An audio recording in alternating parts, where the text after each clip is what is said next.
मनोहर लाल की एक ही बेटी थी मनसा, सीधी साधी लेकिन बहुत होशियार। मनोहर लाल के दो बेटे थे, विनायक और गोपाल। मनसा अपने भाइयों में सबसे छोटी थी। मनसा की माँ हमेशा बीमार रहा करती।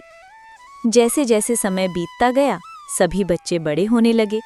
मनोहर लाल छोटी मोटी मजदूरी करके अपना घर चलाया करता। विनायक भी अपने पिता की तरह ही काम किया करता था। दोनों साथ में मजदूरी करने जाया करते। गोपाल को घर से दूर एक बड़ी कंपनी में नौकरी लग गई थी। अब वो शहर में रहा करता था। घर बहुत कम ही आना जाना होता था। माँ की मृत्यु के बाद घर की देखभाल की सारी जिम्मेदारी अब मनसा के ऊपर आ गई थी। मनसा सुबह ही उठकर गायों को चारा देती, घर की साफ सफाई करती, कपड़े बर्तन धोती, फिर खाना बनाने बैठ जाती। सारा दिन बस काम काम में ही बीत जाता। अब समय हो गया है कि विनायक की शादी कर दी जाए। घर में बहू आ जाएगी तो अच्छा होगा। मनसा भी बड़ी हो गई है और कितने दिन घर गृहस्थी देखेगी यहाँ।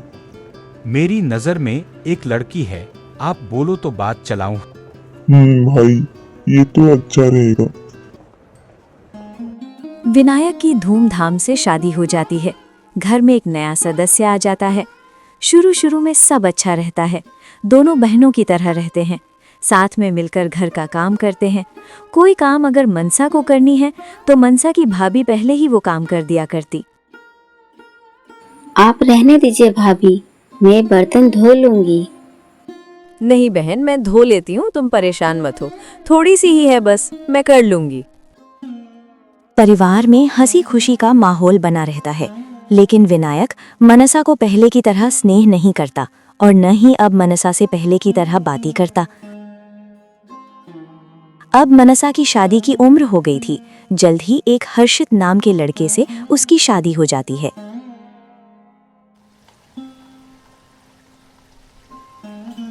अजी, बहुत दिन हो गए, मुझे पिताजी को देखने जाना है। वैसे पिताजी ने बुलाया भी है। ठीक है, हम कल ही चलेंगे, तुम सारी तैयारी कर लो।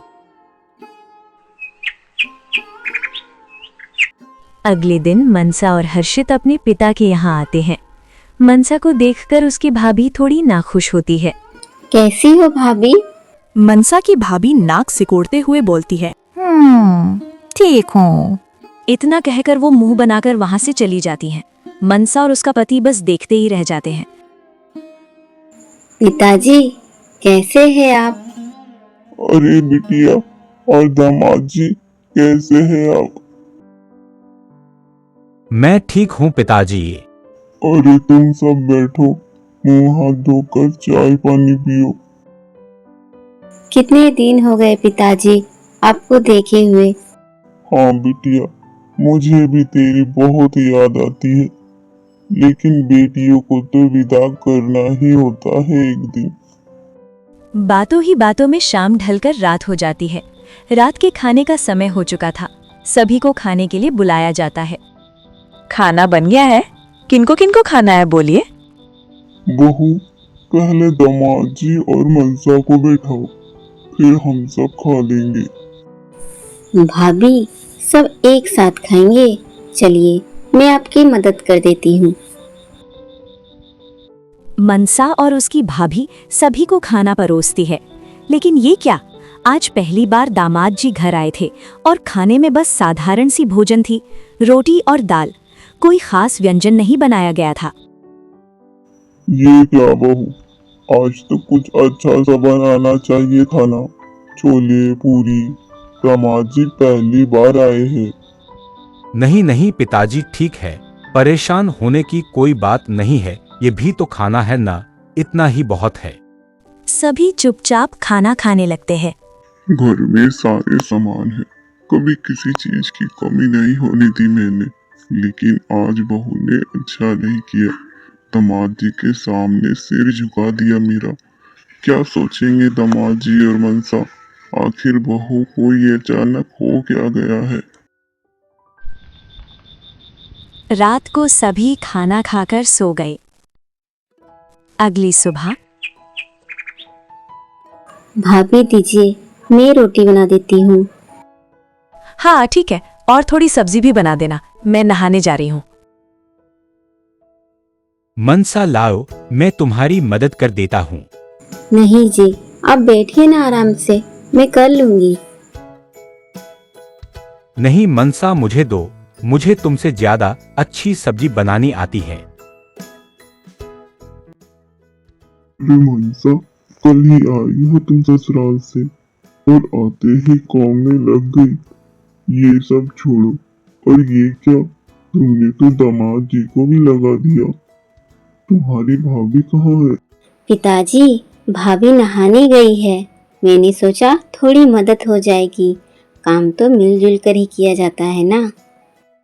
तो मेरी एक नहीं सुनेगी ना? ठीक है। मैं क्यों सुनूं? ये मेरा भी तो घर है ना पिताजी। हाँ हाँ, सब तुम्हारा ही तो है। ये घर, यहाँ के सारे सामान, सब तुम्हारा है। उसकी भाभी की ये बातें सुनकर मनुषा को थोड़ा दुख हुआ। वह दुखी मन से बोलती है, आप ऐसा क्यों बोल रही हो भाभी? ये घर मेरा भी तो है। ये घर मेरा है, इसका मतलब ये नहीं कि ये घर या फिर यहाँ का कोई सामान मैं उठा कर ले जाऊंगी। ये घर जैसे आप सबका है, मेरा भी तो है। वैसे भी मैं कितने ही दिन यहाँ रह पाऊंगी। इतना कहकर मनसा और उसका पति वहां से चले गए। शाम हो गई थी। मनसा अपने पति और पिता के साथ पास के बाजार में घूमने गए। पिताजी, घर के लिए कुछ समोसे ले लेते हैं, सब मिलकर एक साथ बैठकर खाएंगे, बिल्कुल पहले की तरह। मनसा के पति ने कुछ समोसे और जलेबियां खरीद ली। भाभी, भाभी, क्या हुआ, चिल्ला क्यों रही हो? ये लीजिए, इसमें कुछ समोसे और जलेबियां हैं, सब में बांट दीजिए। आज हम सब मिलकर खाएंगे। मुझे नहीं खानी है, तुम ही सबको दे दो। क्यों, क्या हुआ? क्यों नहीं खानी है? बस यूं ही, खाने का मन नहीं है। मनसा सबके लिए प्लेट में समोसे और जलेबी निकालती है। एक तो खानी ही होगी भाभी। मनसा की भाभी समोसे की प्लेट लेकर अपने पति को देते हुए बोलती है, लीजिए जी, आप खा लीजिए। इतनी जोर जबरदस्ती मुझे अच्छी नहीं लगती। सभी को उसका ये बर्ताव अच्छा नहीं लगता। मनसा और उसके पति ने रात में ये फैसला लिया कि हम कल ही अपने घर वापस चले जाएंगे। पिताजी, हम आज ही घर जाएंगे, बस थोड़ी ही देर में निकलेंगे। क्यों बिटिया, इतनी जल्दी क्यों? कुछ दिन और नहीं रुक सकती क्या? पिताजी, वो इनको थोड़ा काम आ गया है। वैसे भी ये ज्यादा दिन नहीं रुकने वाले थे, कल ही चले जाने वाले थे, लेकिन मैंने ही जिद की थी रुकने की। लेकिन अब तो जाना होगा। मनोहर लाल ये जानते थे कि मनसा ऐसा क्यों बोल रही है, लेकिन वो बेचारे कुछ नहीं कर सकते थे।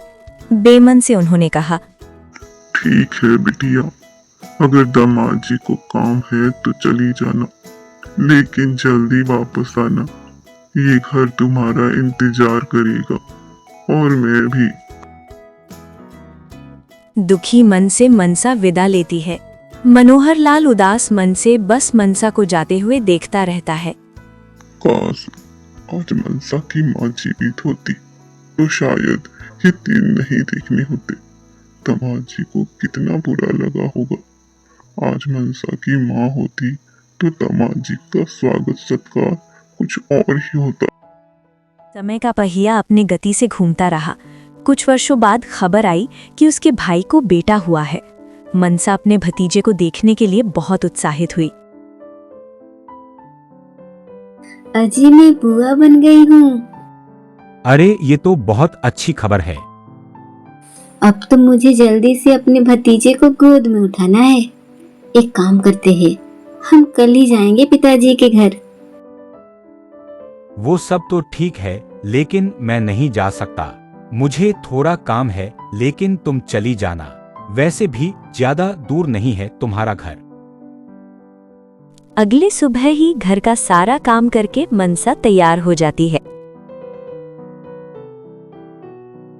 ये लो, ये कुछ फल और मेवे है, अपनी भाभी को दे देना। आप अपना ख्याल रखिएगा जी। मनसा खुशी खुशी अपने भतीजे को देखने अपने मायके गई, पर उसकी खुशी ज्यादा देर नहीं रही। आ गई तुम? दिखाओ अपने भतीजे के लिए क्या लाई हो तो। भाभी, अभी तो बस ये कुछ फल और मेवे हैं। हाँ, और क्या ही दे सकती हो तुम। भाभी, थोड़ा मेरे भतीजे को मेरे गोद में तो दीजिए। भतीजे को बाद में देखना, तुम पहले दूध गर्म कर लाओ और थोड़ा खाना पीना देख लेना। अब आई ही हो तो थोड़ी मदद कर दो मेरी। मनसा चुपचाप सारा काम कर देती है, लेकिन उसकी भाभी एक बार भी उसे बच्चे को देखने को नहीं बोलती। शाम को मनसा सभी से विदा लेकर घर की ओर चल देती है।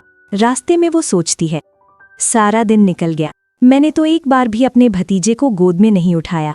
कितना मन था मेरा, काश एक बार उसकी प्यारी सी मुस्कान देख पाती।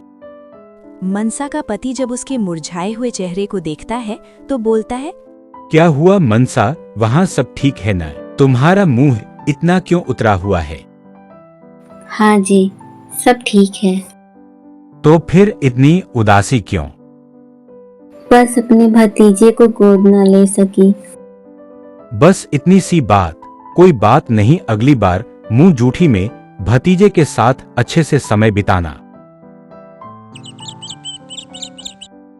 कल मेरे भतीजे का अन्नप्राशन है, तो शाम को ही जाकर बाजार से इसके लिए कुछ अच्छा सा उपहार ले लेंगे। ठीक है ना जी?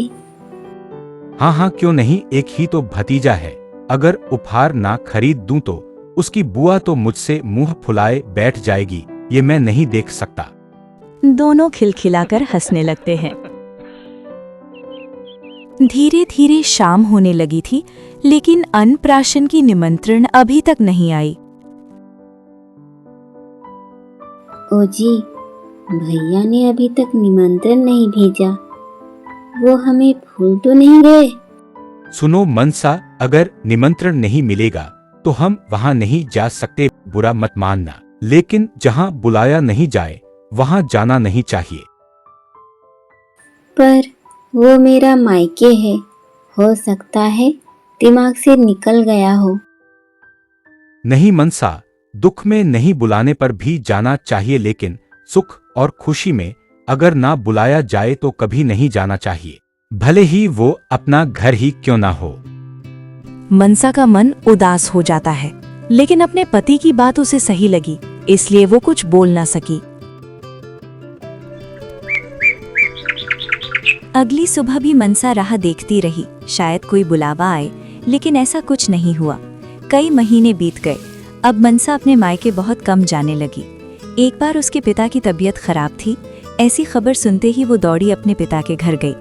मनसा को देखते ही उसकी भाभी ने मुंह बनाने शुरू कर दिए और खुद से बड़बड़ाने लगी। आ गई फिर से, शादी ब्याह कराने के बाद भी छुटकारा नहीं है। घर में एक बच्चा है, एक बूढ़ा आदमी है, लेकिन आ गई काम बढ़ाने। अब काम में लगे रहो सारा दिन। ये सब बातें मनसा सुन लेती है। क्या हुआ भाभी? मैंने ऐसा क्या किया है जो आप ये सब बोलती रहती है?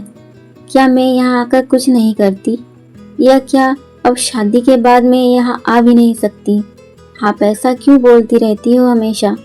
मैंने क्या बिगाड़ा है आपका? तुमसे तो बात करना ही बेकार है। मेरी बातें इतनी बुरी लगती हैं तो आती ही क्यों हो यहाँ? मनसा को ये सब बातें बहुत बुरी लगती है। वो अपने पिता को लेकर कुछ दिनों के लिए अपने घर चली जाती है। पिताजी, आप यहीं रहिए जब तक ठीक नहीं हो जाते हो। मैं यहाँ आपकी सेवा अच्छे से कर सकती हूँ। वो अब मेरा घर नहीं रहा। ऐसा क्यों बोल रही हो बिटिया? अपनी भाभी की बात पर ध्यान मत दो, वो तो ऐसी ही है, तुम जानती हो ना। वो सब ठीक है, लेकिन अब मेरा मन नहीं करेगा वहाँ जाने को। बस आपकी वजह से ही जाया करती थी। मनोहर लाल कुछ बोल नहीं सका। वो अपनी बेबसी भी किसी को समझा नहीं सकता था। ठीक होने के बाद मनोहर लाल घर वापस लौट गया। एक दिन अचानक खबर आई कि उसके भैया को हॉस्पिटल में भर्ती करवाया गया है। मनसा और उसका पति जल्दी से हॉस्पिटल गए। देखो ना बहन, ये क्या विपत्ति हो गई अचानक। सब ठीक हो जाएगा भाभी, हम सब है ना। भैया जल्दी से स्वस्थ हो जाएंगे। अगर किसी का ब्लड बी पॉजिटिव हो तो तुरंत नर्स के साथ जाइए। पैरों में चोट लगने के कारण बहुत खून बह चुका है। डॉक्टर साहब, मेरा ब्लड ग्रुप बी पॉजिटिव है। मनसा ने अपना खून देकर अपने भैया को ठीक किया। मनसा की भाभी को उस दिन एहसास हुआ कि अपने अपने ही होते हैं। मनसा, मुझे माफ कर दो बहन, मैंने बहुत बुरा बर्ताव किया है तुमसे, लेकिन तुमने तो खून देने से पहले एक बार भी नहीं सोचा। मुझसे गलती नहीं, पाप हुआ है कि तुम्हें पराया समझा मैंने। कोई बात नहीं भाभी, वो मेरे भैया है और उनका परिवार मेरा परिवार है, और परिवार में तो छोटी मोटी मतभेद होती है ना। चलो अब अंधेरा होने को है, हम घर चलते हैं। वैसे भी भैया अभी ठीक है। ठीक है जी। मनसा, कल घर आओगी ना अपने घर, हम सबसे मिलने? मनसा का मन आनंद से भर जाता है। क्यों नहीं भाभी, मैं जरूर आऊंगी।